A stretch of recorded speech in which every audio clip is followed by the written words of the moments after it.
안녕하세요. 저는 서울에서 작은 떡집 하나를 하고 있는 여자입니다. 올해 나이는 32이고요. 대학을 프랑스의 한 요리학교로 진학해서 유학을 했고, 졸업하고 한국에 돌아와서는 쭉 디저트 관련 일을 하다가 떡 장사를 시작했어요.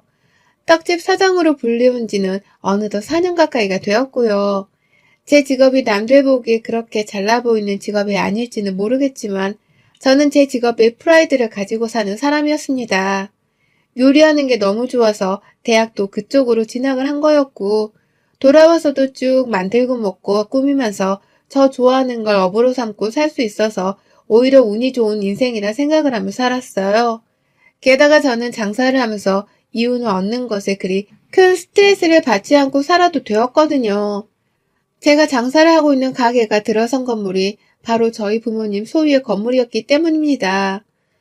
보통 장사를 시작하면 임대료를 해결하느라 최소한의 벌이가 있어야 하고 또 없으면 그에 대한 스트레스를 많이 받고는 한다던데 저는 단 한 번도 장사를 시작하며 그런 스트레스를 받아본 적이 없었어요. 장사가 잘 되는 달에는 그저 내가 잘했구나 싶은 생각이 들었고 장사가 안 될 때에는 다음 달에 더 잘하면 된다는 생각으로 큰 걱정 따위는 하지 않으며 살았습니다. 부모님이 당연히 저한테서는 임대를 받지 않으셨고 또 가게를 차리면서 드는 경제적인 비용에 있어서도 죄다 지불을 대신 해주셨는지라 인생 자체에 마이너스라고 할 것이 없었어요. 든든한 부모님을 믿고서 오히려 내 떡 만드는 실력이나 잘 키워보며 살아가려 노력을 했죠. 젊은 나이이기 때문에 그럼에도 불구하고 사업을 잘 키워 떡 브랜드를 꼭 제대로 만들어 보겠다는 욕심도 가져봤었고요. 그렇게 지내다가 저는 떡집에서 남자친구를 만나게 되었습니다. 남자친구는 극우 공무원으로 일을 하는 사람이었고요. 제 가게가 들어서 있는 동네랑 가까이에 위치한 구청에서 일을 하던 중이었죠. 출퇴근길에 지하철역을 오고 가면서 길가에 있던 제 가게를 알게 되었고 떡 만드는 클래스가 있다는 광고를 보고는 자기 엄마랑 같이 찾아왔더라고요. 손님으로 만났기 때문에 이성적인 호감을 바로 가진 건 아니었습니다. 단지 남자들이 보통 엄마랑은 단둘이 어색하다면서 잘 어울리지를 않는데 다 큰 남자가 어머니를 모시고서 단둘이 데이트를 하려고 떡집에 찾아온 것이 참 기특하게 생각되었죠. 그래서 은연중에 호감이 생겼던 것 같고요. 그 후 남자친구가 퇴근하는 길에 저희 가게에 와서 떡을 몇 번 더 사가게 되면서 친해지게 되었어요. 동갑내기였는데 말도 금방 놓아서 부르게 되었고 그 후 남자친구가 부쩍 더 자주 가게에 찾아오게 되면서 저희는 본격적으로 번호를 주고받고 교제를 하게 되었습니다. 교제를 하면서는 남자친구가 자기 점심시간마다 제 가게에 찾아와 같이 놀곤 했고요. 또 자기 직장 동료들까지 우르르 데려와 떡도 팔아주고 클래스 수강권도 끊게 하는 등 장사하는 데 입김을 많이 불어줬어요.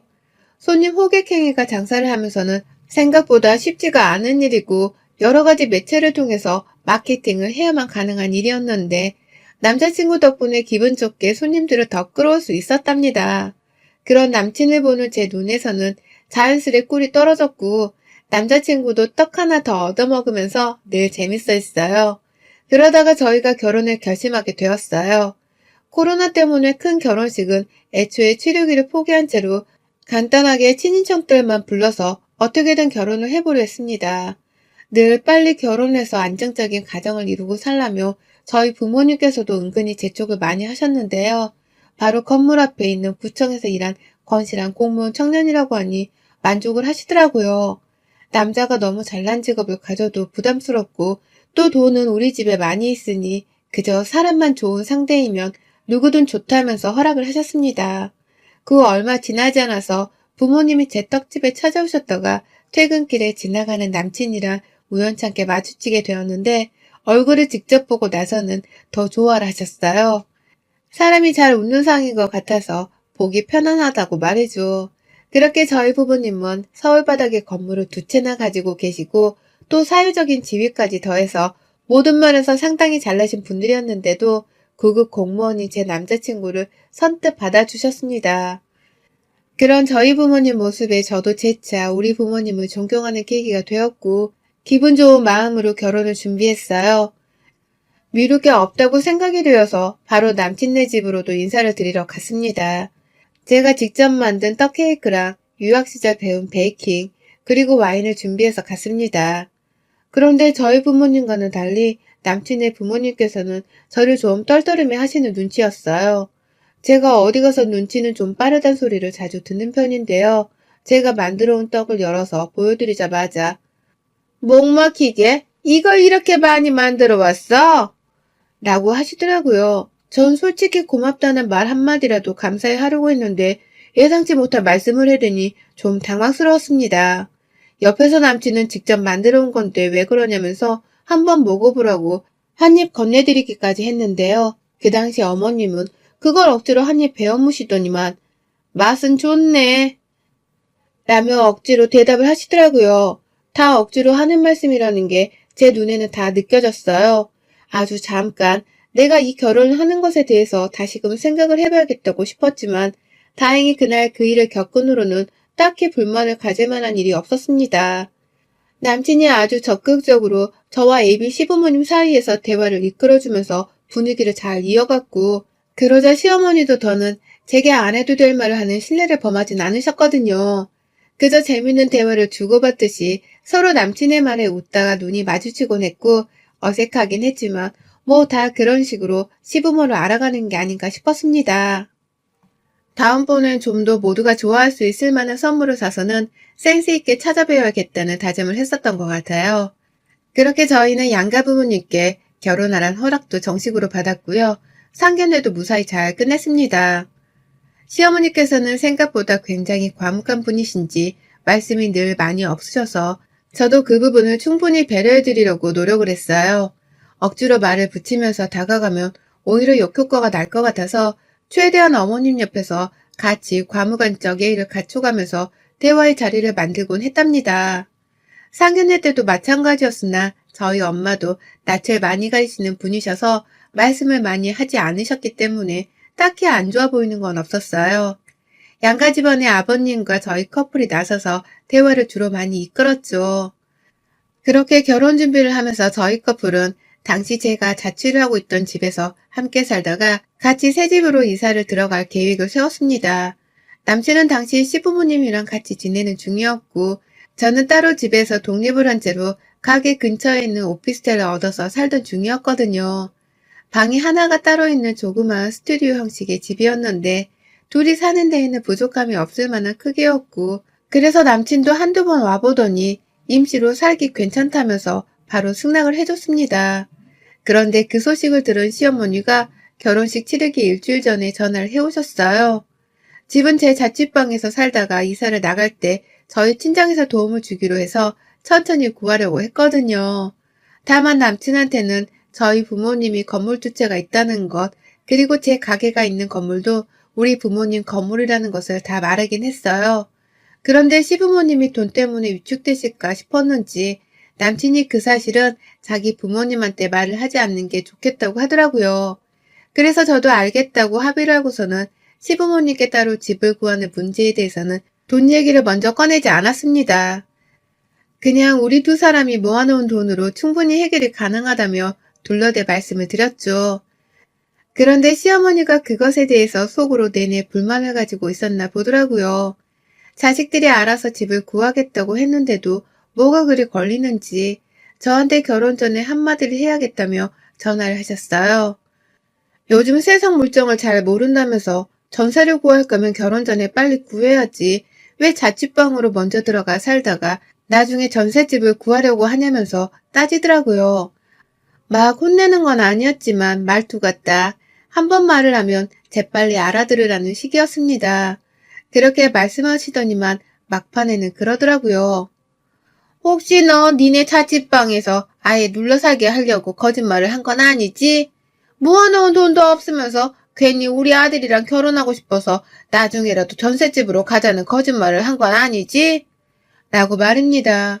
당연히 아니라고 잡아떼면서 말씀을 드렸고 절대로 그런 게 아니고 결혼 후 천천히 이사 준비를 하고 싶어서 그런 거였다며 설명도 드렸는데 어머님은 제 얘기를 듣는 건지 마는 건지 그냥 그래 어련히 알아서 준비하고 있겠어. 내가 너 믿어도 되는 거지? 라고 얼렁뚱땅 대답만 하곤 전화를 끊으셨습니다. 괜히 기분이 쎄하고 엄한 오해를 받은 것 같아서 기분이 나쁘기도 했지만 오히려 어머님이 나를 이상한 쪽으로 생각을 하고 있는 게 아닌가 싶어서 신경이 쓰였어요. 결혼 전부터 시어머니 될 사람한테 이런 오해를 받는다는 건 결코 개운한 일이 아니었습니다. 그래서 결혼날까지도 참 시어머니 생각 때문에 개인적인 고민이 꽤 많았었네요. 그러다가 대망의 우리 결혼식 날 정말 모든 것이 순조롭게 흘러갔어요. 그 당시가 벌써 작년 말이고 코로나가 다시 막 유행을 하기 시작하던 때여서 상황이 굉장히 안 좋았거든요. 유일하게 걱정이 되는 것이라면 여태까지 없어지지 못하고 있는 코로나 때문에 혹여나 우리 결혼식에서 누군가 확진자가 나오면 어쩌나 하는 생각이었죠. 그래서 최대한 하객들도 줄여서는 정말 꼭 가까운 분들만 식장에 모셨고요. 나머지 분들께는 코로나 때문에 양해를 구하고선 인사를 따로 드리느라고 결혼식 전날까지도 저희는 정말 바빴습니다. 그렇게 겨우 시작이 된 결혼식이었어요. 신경을 많이 썼고 또 아쉬운 부분이 많은 만큼 저희 두 사람은 저희의 결혼식에서 하고 싶은 것들을 다 해볼 참이었고요. 그중 하나가 바로 이벤트처럼 각자의 부모님께 편지를 써서 낭독을 하는 것이었습니다. 저희가 편지에 쓴 걸 차례대로 낭독을 하면 이어서 부모님 중 한 분이 대표로 나와서는 자식들에게 쓴 편지를 낭독해 주시는 시간이었죠. 감정이 북받쳐 올라 눈물을 많이 쏟을 것이라는 걸 충분히 각오를 하고는 저도 미리 부모님께 손수건이라도 하나 챙겨놓으라고까지 하면서 마음의 준비를 했습니다. 설레고 또 떨리는 마음으로 차례대로 편지를 낭독했습니다. 가장 먼저 남친이 자기 편지를 읽었고 그 후 제가 제 편지를 읽었어요. 이미 그 자리에서부터 저는 눈물이 아주 콧물이랑 겹겹이 쌓여 나오는 바람에 제대로 편지를 빠르게 읽어내릴 수가 없었고요. 옆에서 남친도 우는 저를 달래며 같이 우느라고 예비 부부가 함께 정말 어수선해 했답니다. 온 하객들이 저희에게 집중을 한 채로 한마음 한뜻이 되어 편지 내용을 잘 들어주고 계셨어요. 그렇게 가슴 뭉클한 시간이 끝나고 나서 대망의 부모님의 순서가 찾아왔답니다. 부모님들 중에서 가장 먼저 편지를 낭독하는 순서는 저희 시어머니셨어요. 사람들이 제 편지 낭독에 다 같이 눈물을 흘리다가 겨우 사회자님의 웃음 섞인 멘트를 들으면서 마음을 진정시킨 직후였거든요.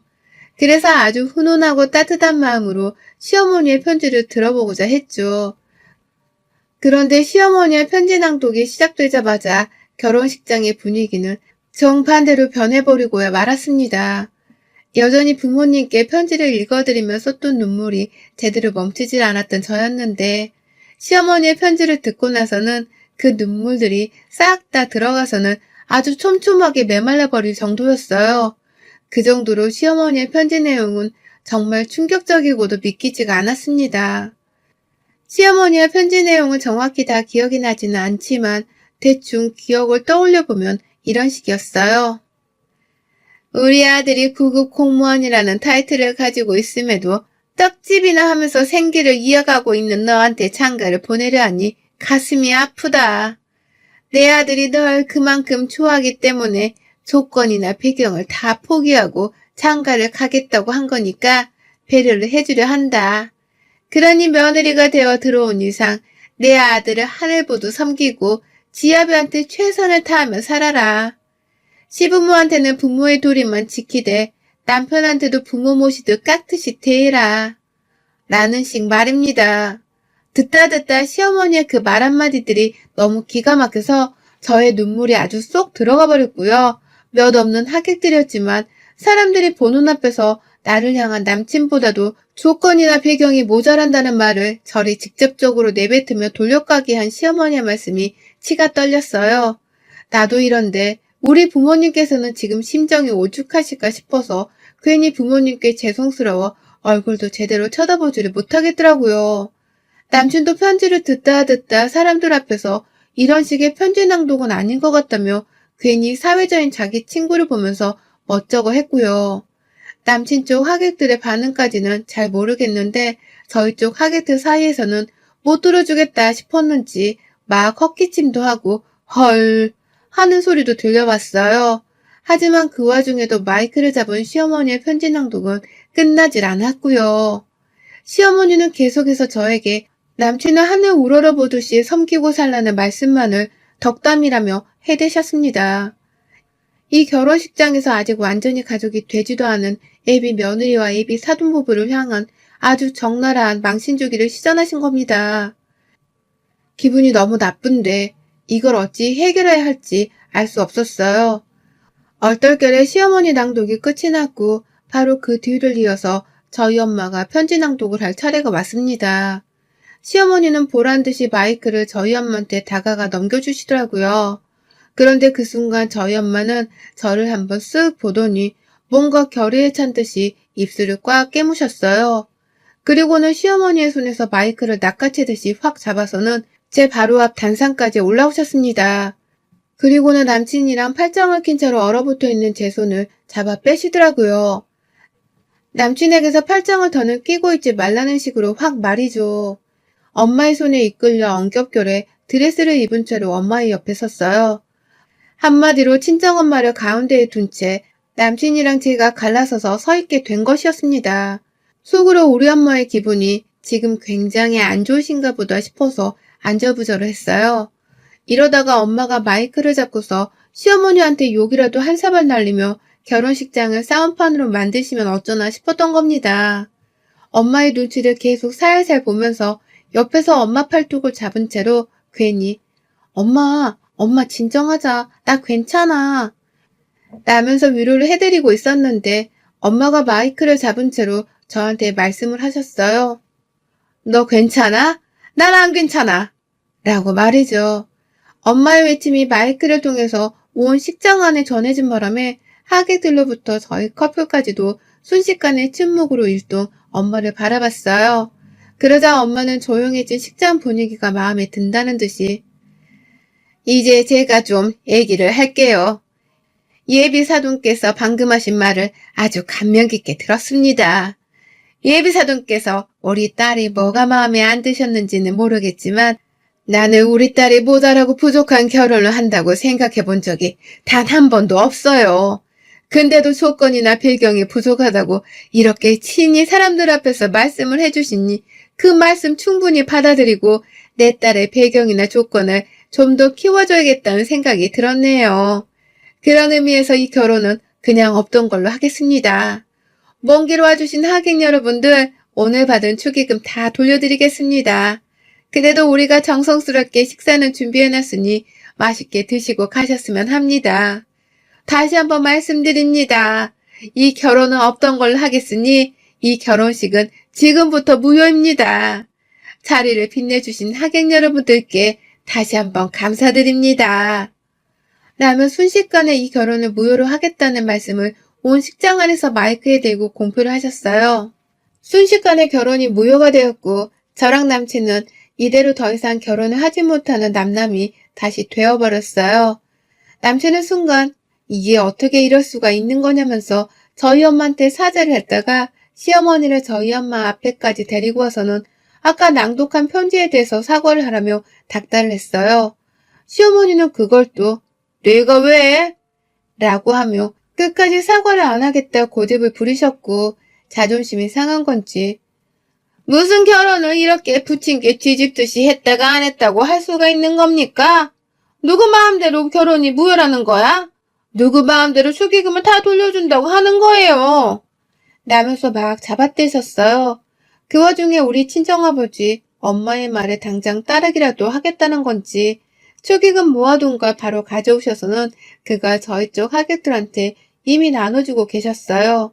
정신이 너무 없는 바람에 그냥 돈을 다 현금 다발로 꺼내들어서는 하객 이름을 부르며 얼마를 냈는지를 물어보고 현금을 건네셨습니다. 그러니 저희 하객들도 아무 군말을 하지 않고서는 나와서 축의금을 받아가셨고 일부 가족분들은 그걸 안 받겠다고 하면서까지 저희 부모님께 위로의 한 말씀을 건네셨어요. 그러니 저희 엄마도 시어머니며 남친을 무시한 채 아빠 옆에 가서는 바로 하객들을 재차 맞이하면서 사과의 말과 함께 축의금을 건넸고요. 식사는 꼭 하고 가라면서 이모들을 시켜서 빠릿빠릿하게 식사부터 준비를 하게 하라며 부지런히 움직이셨어요. 온 식구들이 나서서 저의 파토난 결혼식을 어떻게든 빨리 해치워버리겠다면서 각자의 할 일을 했고요. 그렇게 저도 얼떨결에 남친을 내버려 두고서는 바로 저희 부모님을 도와서 하객들께 사죄를 하고 양해를 구했습니다. 당연히 남친은 결혼이 이렇게 파토나는 게 어딨냐며 저한테까지 찾아와서는 매달리더라고요.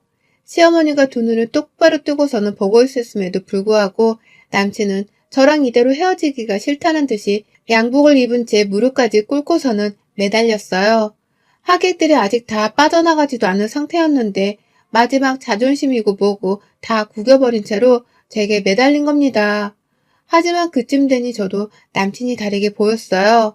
자기 엄마가 그렇게까지 우리 집안과 나에게 신뢰를 범했는데 그저 결혼을 해달라며 무릎을 꿇고 매달리는 꼴이 딱 저의 돈을 보고서 매달리는 것과 같아 보였거든요. 그러니 남친의 사과를 들어도 마음이 쉽게 풀리질 않았고 이미 반쯤 하객들이 식장을 나가버리다시피 한 바람에 저도 더 이상은 이 결혼을 지속할 이유가 없다는 확고한 마음이 들었어요. 엄마도 이미 표정을 잔뜩 굳힌 채로 시댁 쪽은 쳐다도 보지를 않으셨고 저희 쪽 하객들은 이미 남친 쪽을 향해서 한마디씩을 해야겠다며 다 같이 한마음으로 나서서는 시댁 쪽을 째려봐 주셨답니다. 모두가 적대적으로 구니 저도 이제는 내가 아무리 남친이 좋다 하더라도 이 결혼은 성사될 수 없을 거란 생각이 들었네요. 그래서 저도 마음을 그 자리에서 바로 접었고 남친에게는 시어머니 들으라는 식으로 큼지막히 이별을 고했습니다. 우리 엄마 말 못 들었어? 이 결혼 무효라고! 라고 하면서 말이죠.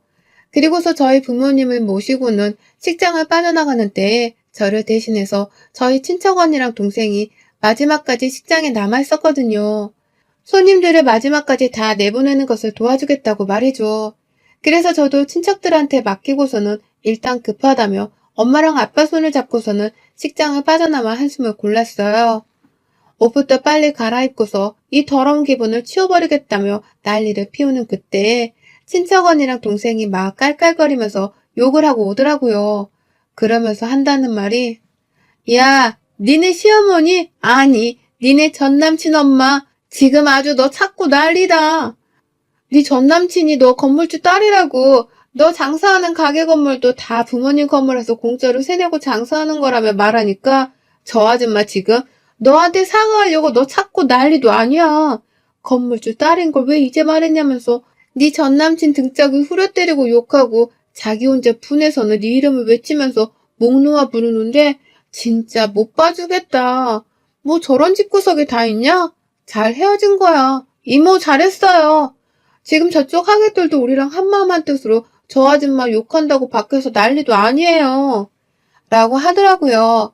제가 배경도 조건도 한참 모자르다고 개망신을 준 시어머니가 이제서야 제가 건물을 가지고 있는 부유한 집안의 딸인 건물주라는 것을 아신 겁니다. 그러니 이제서야 저를 다시 며느리 자리에 되돌려 놓겠다고 제 이름을 목 놓아 부르며 난리를 피우기 시작한 거죠. 그 얘기를 들으니 더더욱 이 결혼을 잘 파토낸 것 같다면서 전 안도의 한숨을 쉬었습니다. 저희 부모님께서도 저를 위로한답시고 밖에 남자는 많고 너한테 소개시켜줄 조건 좋은 남자도 한 트럭이니 걱정하지 말라면서 타일러 주셨어요. 당연히 저도 그걸 잘 알고 있었기 때문에 금방 괜찮아질 수 있었고 더 빠른 시간 내에 남친을 향한 일말의 미련도 수그러뜨릴 수 있었네요. 이 결혼이 파토난 것에 대해서 아쉬운 건 무조건 신랑 측이었기 때문에 저희 쪽에는 아무런 타격이 없었답니다. 오히려 결혼 준비를 하려고 썼던 그 비용이 너무 아까웠지만 저희 부모님은 불쌍한 것들한테 결혼식을 치를 뻔한 이벤트를 해줬다고 생각을 하겠다며 대수롭지 않아 하셨어요. 한동안 그 결혼식이 파토난 후 남친은 버릇처럼 저희 가게에 찾아오고 퇴근을 하고 나서도 제 가게 앞에 서서는 저를 만나보겠다며 애원을 하고 연락하며 저를 붙잡았는데요. 어느 순간부터는 저희 부모님이 제 가게로 나와서는 남친을 단속해 주셨고 남친이 회사 동료들이랑 지나가는 타이밍에 소금까지 뿌려대면서 가게 근처에 얼씬도 하지 말라고 개망신을 준 바람에 남친은 더 이상 저희 부모님을 마주보기 무서운 건지 가게 근처는 얼씬도 하지 않기 시작했습니다. 그렇게 남친은 영영 제 인생에서 사라졌습니다. 가끔 제 생각이 난다는 말을 하면서 저한테 인스타그램으로 메시지를 보내기도 했는데요. 제가 얼마 전부터 저의 파혼 소식까지 모든 걸 다 알고 있으면서도 저와의 교제를 시작해준 남자친구와의 커플 사진을 올리고 난 후로는 좋아요 하나를 누르고 난 후 다시는 연락이 없네요. 이제는 자기가 완전히 제 인생에서 떨어져 나간 존재라는 걸 스스로도 알아챈 듯 했습니다. 그러니 저도 재차 확인을 해주듯이 더욱 행복한 표정으로 지금의 제 남친과 예쁜 사진들을 많이 올려보며 인스타그램에 공유를 하고 있는 중이에요. 혹여나 남친의 엄마가 제 카톡 프로필도 보고 계실까 싶어서 지금 남친이랑 근사하게 찍은 사진도 프로필에 올려놓았고요. 애초에 더 이상 신경 쓰지 않고 사는 사람들이긴 하지만 그럼에도 내 결혼이 깨진 것에 대해 약이 올라서 어떻게든 소심하게 약을 올려주고 싶다는 마음에 이런 짓을 해보고 있답니다. 결혼식장에서 결혼 무효를 외치는 사람들이 몇이나 될까 싶지만 그 꾸정문 속으로 빨려 들어가기 전 딱 결혼을 파토낸 것은 지금 생각해봐도 하늘이 도운 일이라 생각합니다. 그래서 전 다시 태어난 기분으로 지금의 연애를 즐기며 새롭게 살아보려 하는 중이랍니다. 결혼은 정말 신중히 요목조목 잘 따져가면서 해야 한다는 걸 전 식장까지 들어가고 나서야 절실히 깨달았어요. 부디 예비 신부님들은 그런 일이 없도록 저보다 더 잘 따져보고 알아본 후에야 결혼을 하시길요. 여러분의 생각은 댓글로 남겨주세요. 오늘도 시청해주셔서 정말 감사합니다.